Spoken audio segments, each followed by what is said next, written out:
While the video game crash of 1983 affected the home console market the most, arcades were far from immune from the shockwaves it sent throughout the industry. Diminished interest in video games as a whole stemming from the crash forced arcade developers to go into damage control mode, ending what became known as the golden age of arcade games. By 1984, the combined revenue of arcades throughout North America was only half of what it had been 2 years prior. However, things would soon start to look up with the introduction of the Nintendo Versus system at the year's end. Instead of featuring specialized hardware designed around a single game, the Versus system was based off of Nintendo's Famicom home console, which itself would later be released in the region as the NES. While this meant that the Versus system lacked the power of some of its competitors, it had two massive advantages that more than made up for this deficit. First, by basing the Versus system on Famicom hardware, games from the console could easily be converted into a format more suited for the arcade, allowing titles to be released at a much faster rate. Additionally, the Versus system was one of the first arcades designed to use conversion kits, allowing games themselves to be swapped out and played on the same hardware with relative ease. The Versus system breathed new life into the arcade market in North America, with its large library of games and low operational costs helping it shoot to the top of arcade sales charts in 1985. However, despite this success, it didn't entirely kill off bespoke arcade hardware.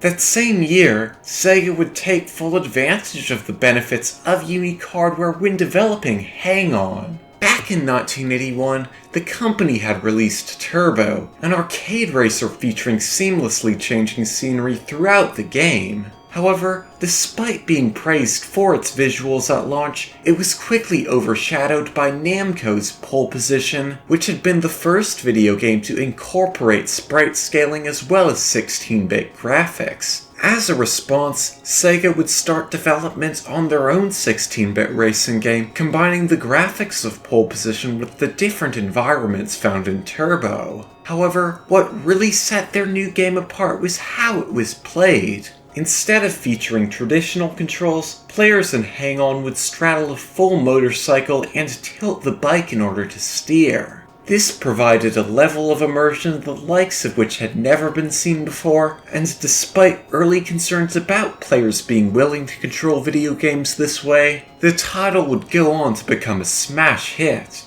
While the Versus system had shown that there was still potential for arcade games to succeed, Hang On proved that they could thrive again, helping to revitalize the field as a whole and establishing itself as the best-selling arcade title of 1986. However, nowadays, Hang On is more of a mixed bag. The mechanics here are simple enough, racing against a timer on a large course comprising 5 stages. Complete a stage and the timer is extended, run out of time, and you get a game over. However, where Hang On becomes less straightforward are in the obstacles the developers incorporated in order to squeeze every last quarter out of arcade patrons back in the day. The first of these are simple enough to avoid on your own, with signage and bushes lining the sides of the road that can be dodged with careful control. Hit one though, and boom. Along with this, you'll also run across other computer-controlled riders littering the road.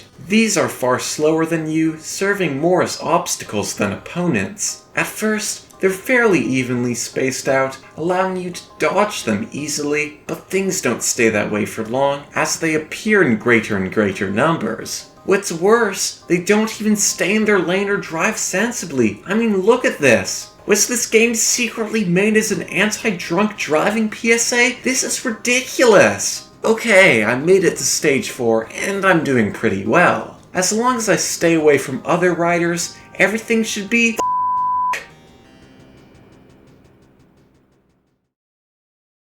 Something about today feels different, but I can't quite put my finger on it. It's probably nothing.